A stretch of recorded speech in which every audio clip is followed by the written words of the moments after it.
Hi, this is Abbi Berta with the Bead Place and beadplace.net, and today I'm going to show you how to make these really cool chain waves bracelets with the adjustable clasp. So we're going to need 3 lengths of chain that are about our wrist length. So they need to be all about the same length, and Rollo chain or Belcher chain works the best because it's a regular shape and it is easy to get the leather or the cording through. So we also need some fun finishing beads that have holes big enough to go on your cord. So you're going to need a package of the 2-meter leather cord or the rubber jewelry tube. So we're going to get started by finding the center of your cord. So I am just doubling it and I found the center of the cord. So I'm going to string one side of the cord through the last link of all of the lengths of chain. So you can see, right, like this. So I'm going to string it down to where the middle of my cord is. So right like that. So now that I have found the middle of my cord and I've strung my chain to the middle of the cord, I can start to begin the weave. So what I'm going to do is take one side of my cord and skip the second link right here and take my cord through the third link, all of the third links on all of the lengths of chain that you're working with. So you can see how I'm passing it through, right like this, and get my finger out of the way so you can see what I'm doing here. And I'm going to pull that through.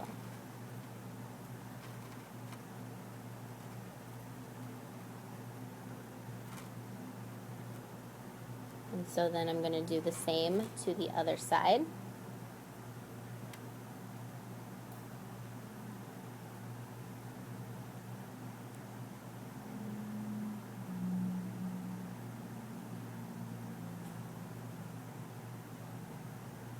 And if you're working with the jewelry tube, it is going to kind of want to stick against itself, so it makes working a little bit slower. The leather cord will go a little bit quicker than the jewelry tube, but it's up to you what you want to use. So let me loosen this up a little bit. Now your first pass through is going to look a little bit squished, and that's inevitable. We just want to have it loose so that all of the middle links of chain here are sitting next to one another, and they're not on top of each other. So I'm going to again take the cord that is coming out to the side and pass it, skip one, and pass it through all of the links of chain that are facing the right direction and pass down to the other side. So I'm going to continue working like that. Take the other side in. I'm going to do a couple more so you can see the connection of how it all goes together.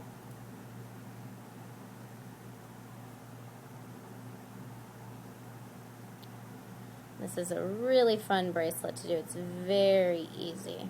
And you can do other shapes of chain. I would just recommend round link chains, like circle link chains, as your first one, because it's going to lay a little bit better, and it's going to be easier for you to keep the tension even throughout the entire bracelet.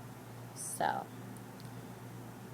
if you're having trouble getting it through, what you can do is cut your cord at an angled tip. That way it kind of works like a needle. You can get the thinnest part through first and then pull the rest of it through. So you're going to just kind of make sure that your tension is tight enough that it is not loopy on the ends. Let me get this worked out here and I'll show you a good amount of tension. Tension probably about like that is good. So we're going to work a couple more. And again, you want your links to be right next to one another, not on top of one another. So I'm going to do one more pass through and then we'll skip up to the next step.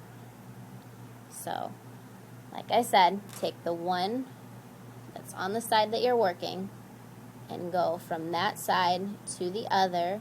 And we're working, if our chains are straight, all the links that we're passing through should be facing the same directions. And all the links that we're skipping are going to be the ones that are facing towards you when the bracelet is flat on your wrist. So as you go, it will get a lot easier to pass through and to figure out what link you need to go through.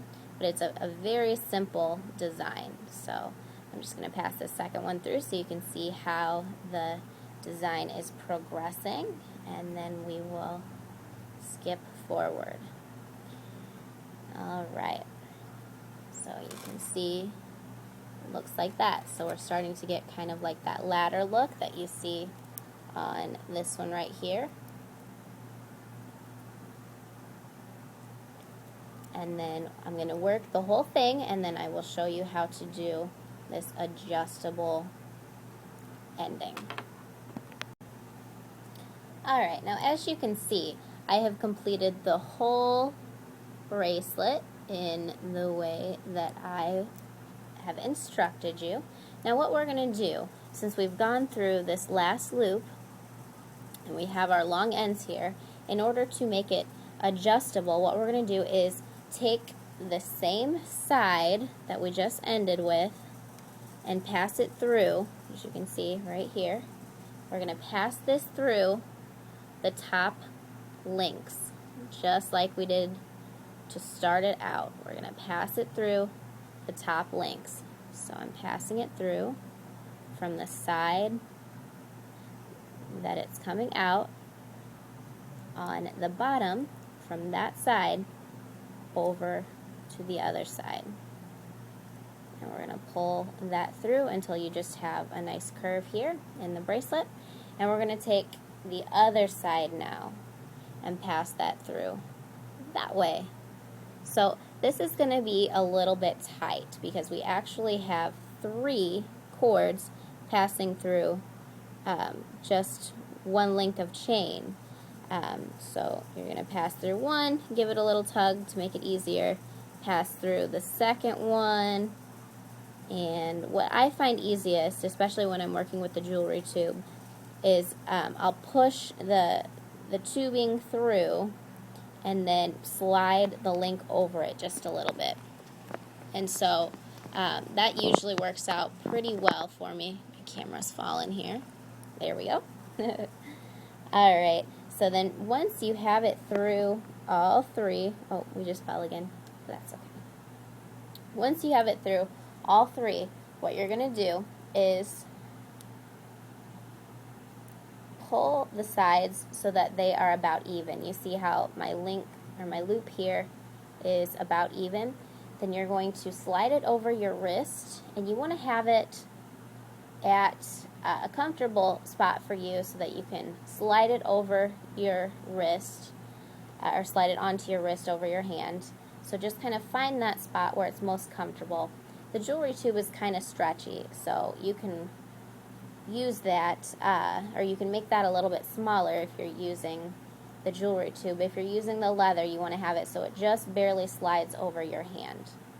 And so very carefully, you want to make sure that the sides are even, and still keeping it in that same measurement, you want to slide it off.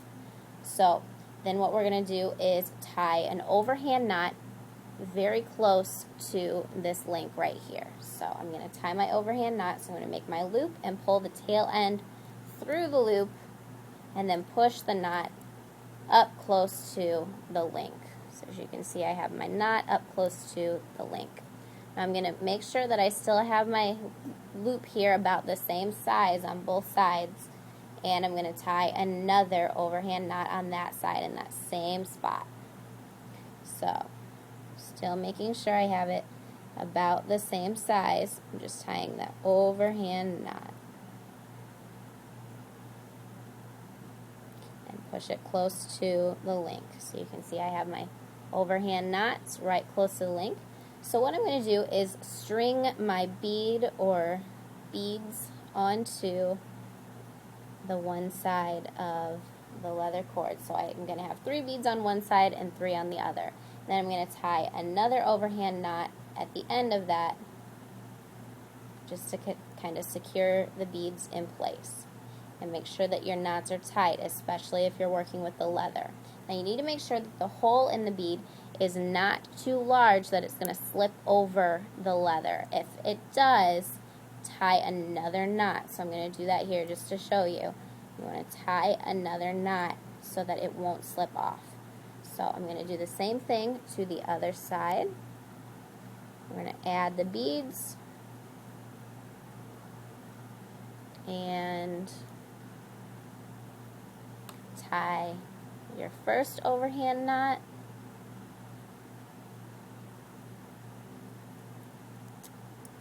and push it down,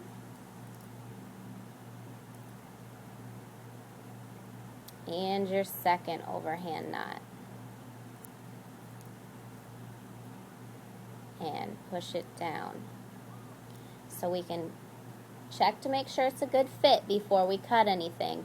You want it to be able to easily slide over your hand and onto your wrist, and then you can pull the ends, and that's what cinches it down to be the right size for your wrist. So if it's the right size, then we are good to go. We can trim the tail ends off. You want to leave a little bit, just so that if the knot ever happens to slip, we have enough that it'll kind of grab onto. And if it ever happens to come undone, if we don't put glue on it, you have a little bit to tie your ends again with. So we have our beaded ends, and when you pull on the beads, it cinches the bracelet to make it smaller. So it's a very easy bracelet and even easier to close. So you can just slide it on. Just grab one of the beads with your fingers and the other with your fingers in the other hand and just pull. And as you can see, it cinches to fit. And you have an awesome chain wave bracelet. Thanks for watching.